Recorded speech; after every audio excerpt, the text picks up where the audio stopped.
안녕하세요. 계속해서 우리 가스펠 프로젝트 12번째 시간입니다. 계속해서 야곱 그리고 이제는 요셉에 이어지는 이 고난도 포함되는 하나님의 계획이라고 하는 이 주제를 가지고 계속해서 요셉의 인생 가운데 펼쳐졌던 하나님의 언약이 복음이 어떻게 성취되고 우리에게 어떤 은혜를 주고 있는지 우리 한번 살펴보는 시간을 가지도록 하겠습니다. 여러분 램프의 요정 지니라고 들어보셨죠? 알라딘이라고 하는 여러분 어렸을 때 보셨던 이 스토리에 보면 어려운 일이 생길 때마다 우리 램프의 요정을 부르기만 하면 나타나서 자기 삶에 일어났던 어떤 문제들을 해결해 주지 않습니까? 우리도 기도에 대해서 접근할 때, 또 하나님에 대해서 접근할 때 하나님을 우리 인생에 뭔가 도움이 필요할 때 그것을 구하기만 하면 나타나서 내 문제를 해결해 주는 그런 하나님으로 우리가 오해하고 있지는 않는가. 그래서 하나님은 항상 내게 좋은 것만 주셔야 되고 내 문제를 해결해 주셔야 되고 내가 원할 때 불러내어서 뭔가를 해결할 수 있는 내 삶의 평탄한 길을 보장해 주시는 어떤 그런 분으로만 생각하는 요소가 우리 가운데도 있지 않은가 싶습니다. 그런 사람에게 일어나는 일은 어떤 일일까요? 평탄할 때는 문제가 없지만 만약 내가 원하는 것들을 제때에 하나님께서 해결해 주지 않으면 나 그런 하나님 믿지 않을래. 제 주변에도 보면 열심히 공부하고 기도했는데 대학을 떨어지거나 취업하지 못하거나 인생에 어려움이 생기니까 나한테 계속해서 이런 어려움을 주시는 분이라면 내 기도 응답하시지 않는 하나님이라면 나 믿지 않을래. 이러면서 신앙생활을 그만두는 사람을 저는 몇 분 지켜봤거든요. 그래서 오늘 요셉을 통해서 정말 하나님이 램프의 요정은 아니잖아요. 그럼 우리가 하나님과의 관계를 어떻게 맺어 나가야 될지 또 우리가 또 살펴보는 시간을 가지도록 하겠습니다. 오늘의 주제는 고난도 포함되는 하나님의 계획. 하나님의 계획에는 고난도 포함되어 있다라고 하는 거죠. 하나님은 우리 인생이 그저 평탄하거나 그저 꽃길만 걸어갈 것이라고 보장된 말씀은 전혀 없습니다. 고난도 포함되어 있다라고 하는 거죠. 창세기 37장을 주로 살펴볼 거고요. 세 가지 포인트입니다. 계획해 주시고 계획대로 성취하시는 하나님을 신뢰하십시오. 준비시키는 하나님을 신뢰하십시오. 보이지 않는 중에 임하시는 하나님을 신뢰하십시오. 이것이 오늘의 세 가지 포인트입니다. 첫 번째입니다. 계획하시는 하나님을 신뢰하십시오. 요셉의 꿈은 하나님의 계획을 담고 있죠. 우리가 요셉의 꿈을 어려서부터 너무 잘난 척했다, 뭐 고자질했다 이러면서 요셉의 꿈에 대해서 그렇게 집중적으로 이렇게 그게 얼마나 중요한 의미인지 다루지 않는데 사실 하나님께서 꾸게 한 꿈이죠. 또 그게 하나님의 계획이 담겨 있었고 또 성취되었죠. 이런 관점에서 봐야 되는 거예요. 두 번째, 또 요셉의 이 꿈은 단순히 자기 가족, 자기 자신의 이기적인 야망과 꿈이 아니라 결국 이 꿈을 성취를 통해서 자신의 민족뿐만 아니라 민족과 주변 민족까지 이 기근과 죽음에서 구원하시려는 하나님의 원대한 계획이 포함되어 있구나라고 하는 것을 우리가 살펴볼 수가. 자, 첫 번째, 야곱이 요셉을 편애하는 것을 통해서 우리가 배울 수 있는 교훈은 무엇일까요? 사실 그는 야곱이 요셉을 편애했는데 놀랍게도 그 부모대로 올라가고 또 부모대로 올라가면 계속해서 편애의 모습이 나타나죠. 예, 이삭과 리브가가 편애하잖아요. 근데 또 그 편애를 동일하게 야곱도 편애하는 것을 우리가 발견하게 되죠.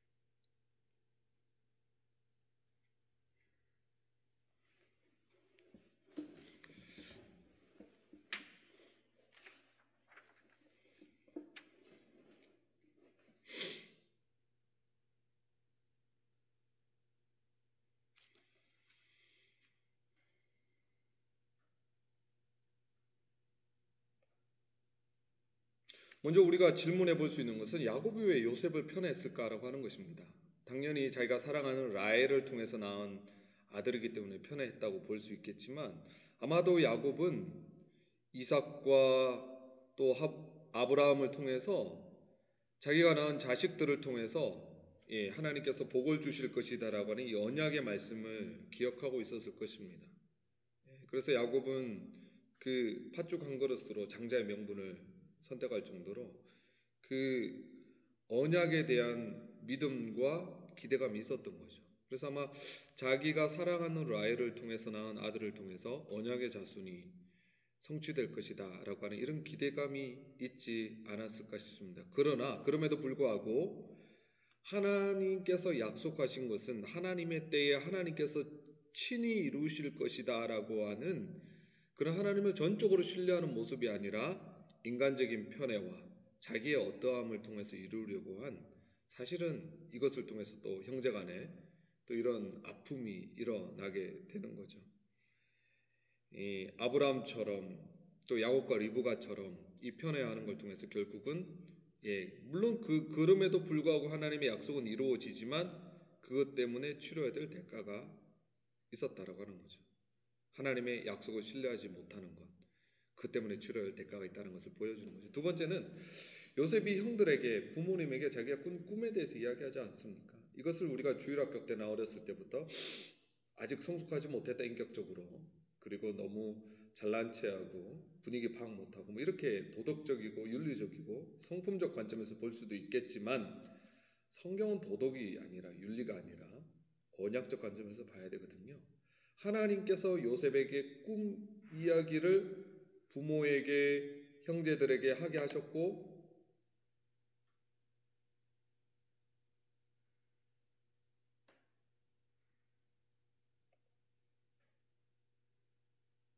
그리고 그 꿈이 형들이 들었기 때문에 나중에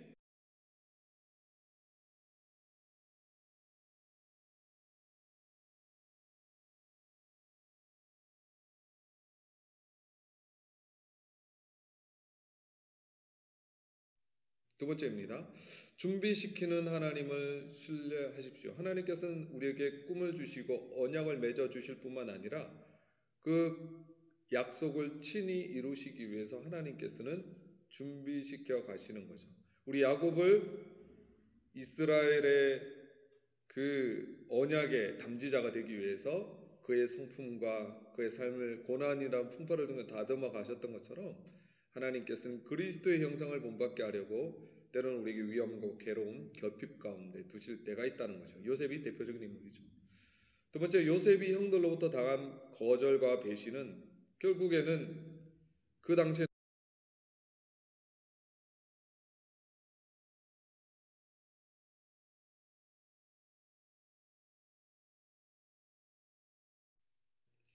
자, 그러면 우리가 또 계속해서 던져보는 질문입니다.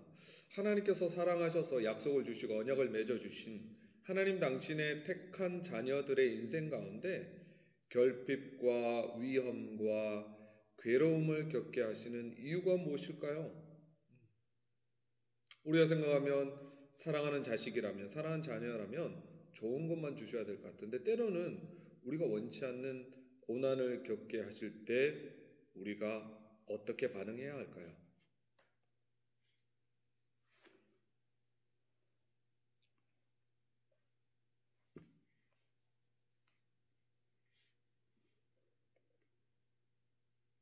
우리가 이 세상의 관점에서도 본다면 여러분 운동선수가 올림픽 메달을 따기 위해서 아니면 국가대표 선발전에 발탁되기 위해서 얼마나 자기 자신을 절제하고 우리 신체적인 면에서 자기의 컨디션 관리를 하고 자기가 하고 싶고 원하는 것들도 희생하고 절제해 가면서 그 혹독하면서도 어려운 그 훈련 과정을 통과했을 때 그 최선을 기량을 발휘해서 뭔가 성취하게 되지 않습니까? 그게 일반적인 법칙이라고 하는 거죠. 우리 영적인 원리도 마찬가지라고 하는 거죠. 심은 대로 거두고 뿌린 대로 거두고 성숙하고 훈련받은 만큼 그만큼 성숙하게 되고 성장하게 되고 자라게 된다라고 하는 거죠. 하나님께서 택한 자녀라고 해서 그들을 있는 모습 그대로 사랑하시지만 그들을 바꾸시는 거죠. 때로는 인생 채찍을 통해서 고난과 어려움을 통해서 성장하고 성숙시키게 하는 것이 목적이다라고 하는 거죠. 그래서 우리에게 직면한 고난들, 결국 이 어려운 모든 과정을 통과해서 욥이 고백했던 것처럼 정금같이 나오기 위해서, 순전한 금을 만들기 위해서 불순물을 제거해야 되잖아요. 야곱도 마찬가지였고요, 이삭도 마찬가지였고, 요셉도 마찬가지고, 이 고난이라고 하는, 이 결핍이라고 하는 이 어려운 불같은 시험을 통해서 불순물들이 제거되는 거죠. 야망이 제거되는 거죠. 하나님이 기뻐하시지 않는 인생의 그런 어떤 철을 날카롭게 하듯이 이 어려운 가운데 부딪히면서 자신의 인생 가운데 하나님이 기뻐하시지 않는 그런 어떤 불순물들이 제거되는 거죠. 여러분 인생 가운데 아마 직면한 고난이 있을 겁니다. 어려움이 있을 것입니다. 아픔이 있으시죠. 그 과정들이 결국 여러분을 빚어나가시는 하나님의 놀라운 손길 아래 여러분의 인생이 있다. 방치된 게 아니라고 하는 거죠. 하나님은 절대 여러분을 놓치지 않으십니다. 그 고난과 그 어려운 불같은 그 시련을 통해서 여러분을 이렇게 저렇게 다듬고 빚어나가시는 하나님의 손길, 그 섭리의 손길을 보면 그게 믿음이거든요. 그래서 환경과 상황을 불평하는 것이 아니라, 내게 이런 부분이 있어서 이 부분을 깎으시기 위해서 이 사람을 붙여주시. 세 번째, 보이지 않는 중에 임하시는 하나님을 신뢰하십시오. 믿음은 바라는 것들의 실상이요 보지 못하는 것들의 증거니. 때로는 이해가 안 됩니다. 하나님이 자기를 사랑하시고 하나님이 선하시고 신실하시다라고 하는 것을 요셉 입장에서 자기는 별로 잘못한 것도 없어 보이는데, 단지 꿈 얘기를 했을 뿐인데 형들에게 미움을 받아서 아무도 알지 못하는 그 외로운 그곳에 노예로 팔려갔을 때 요셉이 느꼈을 그 배신감, 거절감, 상처, 분노, 하나님을 신뢰하기 쉬웠을까요? 쉽지 않았을 것입니다. 또 더군다나 거기서 인정받았는데 또 보디발의 아내로 인하여 누명 때문에 감옥에 갔을 때 쉽지 않았을 것입니다. 그럼에도 불구하고 하나님은 요셉과 함께 하셨고 형통케 하셨다고 그러거든요. 그래서 하나님의 함께 하심과 형통, 그리고 요셉 가운데 내면에 있었을 거절감과 분노와 상처, 외로움, 이것들이 잘 매칭이 되지 않습니다. 그러나 그 보이지 않는 중에 하나님의 손길이 내 인생을 떠받치고 있구나, 내가 하나님의 장중에 있구나, 이 믿음이 요셉이 가지고 있지 않았다면 그 어려운 시간들을 요셉이 버틸 수가 없었을 것입니다. 그래서 우리가 던져보는 질문은 이것입니다. 요셉이 노예로 삶을 살아가면서 팔려갔고 형들로부터 이렇게 미움을 당하고 거절당하고 배신당하고 그리고 팔려가는 이 외로운 삶을 살아가면서 보디발에게 어느 정도 인정받아서 뭔가 이제 괜찮아지나 싶었는데, 또 보디발로 말미암아 보디발의 아내 앞에서도 유혹을 무너지지 않고 하나님 앞에서 끝까지 지킬 수 있었던 이유가 성경 하나밖에 이야기 안 갔습니다. 하나밖에 이야기하지 않습니다. 뭘까요? 여호와께서 함께 하심으로, 하나님과 동행한 거죠. 하나님께 친밀하게 지금 창세기에는 그렇게 요셉의 기도 생활에 대해서 나오지 않습니다. 아마 근데 그 외로운 그 시간들 통해서 친밀하게 하나님과 함께함과 형통함 경험했던 그 유일한 비결이, 저는 하나님 앞에 기도하고 하나님과 친밀한 관계 속에서 어려서부터 들었던 아브라함 할아버지, 이삭, 그 야곱, 그 자신의 신앙의 선진들로부터 들었던 그 하나님 말씀을 기억하면서 그 인격적이고 자비로우신 그 하나님 아버지 앞에 나아가서 기도하며 눈에 보이지 않는 하나님과 그 관계 속에서 살아가지 않았다면 저렇게 보디발의 아내의 유혹 앞에서도 무너지지 않고 그 정직하고 형통하게 인정받을 수 있는 그 힘이 나올 수 없었다고 생각합니다. 두 번째, 하나님이 함께 하신다는 것과 우리 삶에 어려움이 일어나는 것을 어떻게 보아야 할까요? 이것이 역설이 아니고 함께 갈 수 있다라고 하는 거죠. 하나님이 함께 하시면 우리 삶이 다 형통해야 돼. 이것이 성경이 말하는 형통함이 아니라고 하는 거죠. 하나님이 함께 하심에도 불구하고 우리 삶에 어려움이 일어날 수 있다는 거죠. 왜? 하나님의 목적은 나를 성공시켜 드리는 알라딘 램프의 지니처럼 그런 어떤 우리 인생의 문제를 해결해 주시는 분이 아니라 우리 자신을 원하시거든요. 우리 자신이 그리스도의 형상으로 변화되기까지 우리 삶에 개입하셔서 불순물들을 제거하셔서 결국 우리의 성품과 삶을 통해서 주님을 닮은 열매가 드러나도록 함께 하시는 거거든요. 그래서 사실 어떤 의미에서 보면 주님 닮고 싶어요. 이게 보통 기도 제목이 아닌 거죠. 그 주님 닮기 위해서는 깎여져야 되는데 우리와 같이 강팍하고 이 거만한 인간이 이 고난이라고 하는 용광로를 통과하지만 잘 변하지 않거든요. 그러나 하나님께서는 인격적이고 친밀하게 때로는 위로하시고 때로는 사랑으로 은혜로 다가오셔서 이 고난과 같은 풀무불 가운데서도 우리를 바꾸시고 변화해 가는 거죠.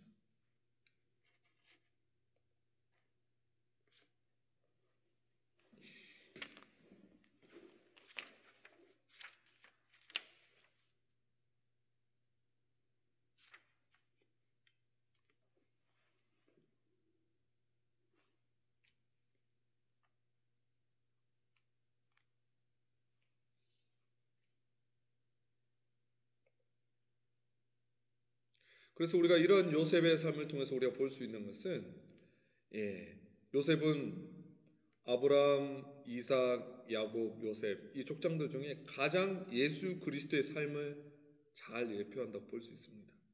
요셉이 어렸을 때 약간의 그런 인격적인 어떤 그런 거 외에는 크게 실수하는 부분이 드러나지 않고 그렇지만 억울하고 무고하게 팔려가고 고난당하고 여러 가지 어떤 시험과 고난을 당하지 않습니까?